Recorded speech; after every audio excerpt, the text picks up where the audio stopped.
Hello, my name is Snowlight. This is my Warcraft University, a YouTube series intended to give new and mid-tier players simple concepts towards playing World of Warcraft at a higher level. In this video, we will discuss Part 2 of Don't Stand in the Bad.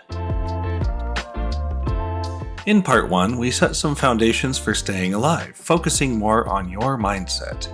In this one, we are going to look at some more literal examples, the common names we use for these, and what you should do when we see it coming. There's going to be a lot, so let's get right into it. The most common indicator for any boss fight is the circle. As the most common shape to look for, it is also the most complicated, and not just for geometric or trigonometry reasons. There are very specific differences between the way each circle looks. Fortunately, this also means there are very specific indicators to determine what you should do. The first indicator, is there a definite border for the circle? Or is it more of a vortex without a border? Second, does it have a swirling effect above the floor, looking something like this? Third, is there a gravity effect pulling you in or pushing you out? And finally, is the circle attached to a player, the boss itself, or just a spot on the floor? Between these four indicators, you should have a good idea of how to respond. So let's take a look at some examples. You might see small circular vortexes all over the screen, something like this. Anywhere you see these are on the floor, something bad is going to hit the floor in that place. Take a moment to sidestep these little circles.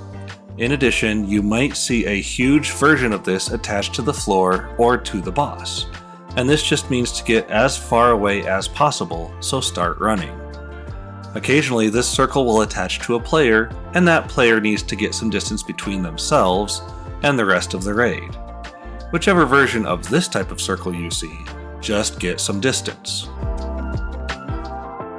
Rings attached to players is what we call the Olympic rings method. Each ring can overlap with other rings so long as the center of each circle, the player that ring attaches to, is not touching anyone else's rings. Just like the Olympic rings themselves touch each other, but do not overlap the centers. This is hands down the safest way for this mechanic to be managed by your raid, so I heavily encourage you to bring this up with your raid leader if you aren't doing this. Next up, these vertical swirls. If you see a circle with a defined border and a swirl, you want somebody in that swirl. There are two variations on this. A swirl attached to a player, you want many players to stack in that swirl.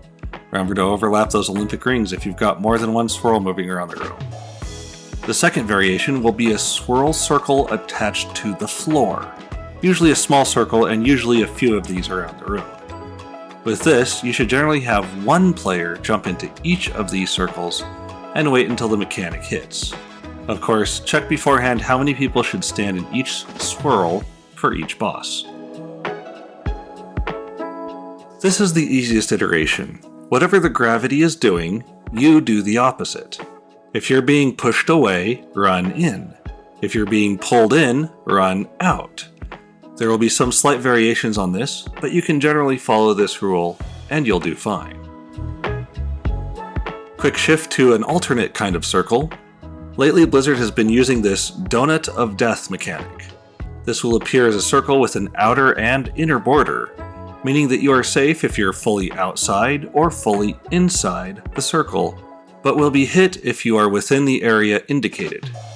Generally, these will expand after each hit, so you want to try to stand just outside, wait for it to go off, and then step inside the next, larger donut. We have discussed in a previous video that you should have deadly boss mods installed, and we will spend a full video looking at just this topic. Long story short, you will have bars that look something like this, somewhere on your screen, to show you what the boss is going to do and how many seconds between now and when that ability happens. In addition, there will be verbal messages to tell you to do something. These are both great ways to know when a dangerous mechanic is about to go off or is coming up soon. Like we discussed in the last video, most bosses will attack all of your teammates that stand in front of the boss. If you're playing any role other than tank, don't stand in front.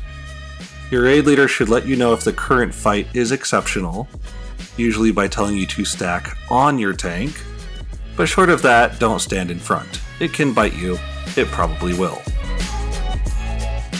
Another common mechanic is a giant beam of death. For the most part, there will be a charge mechanic. It will usually include particles being absorbed by the boss, and then a beam of death coming out from the boss's mouth or eye, or just in general the front of the boss. When you see something that looks like it's charging the lasers, get away from the front of the boss, and I mean now. Another indication of danger is the danger line. This is a relatively new mechanic that will almost always be a don't stand in the line. If you do, take damage, or in some cases just die. We see examples of this in the final boss in 2 of the Shadowlands raids, Ranithal and Sylvanas. I expect to see this as a recurring mechanic going forward. Another mechanic used quite frequently looks like a sort of red carpet. Blue carpet, yellow carpet, it just looks like carpet on the floor. While not always red, this is an indication that something is about to happen within that area. Usually this is an indication of danger, but in some cases you will want to get everyone onto the red carpet to soak some damage and prevent something bad from happening, like in the 3rd phase of the jailer fight. Either way, you will need to know if you're supposed to stand on the red carpet or not before the pull. Okay, this should give you the most common tools to respond to some common mechanics in World of Warcraft. But always remember to check out YouTube guides for each boss before you pull, for something super special on any given boss. If you found this video useful, please leave a like on the video, or a comment with any questions about this topic. The subscribe button and the bell are there so you can see when new videos come out if that is your desire. In addition, please consider supporting us on Patreon. With added benefits like voting on upcoming videos, getting new videos a day early, and behind the scenes footage, you'll be directly supporting the continued success of the series. As always, please be positive in your guilds and help make WoW a fun place for everyone to play. Goodbye for now.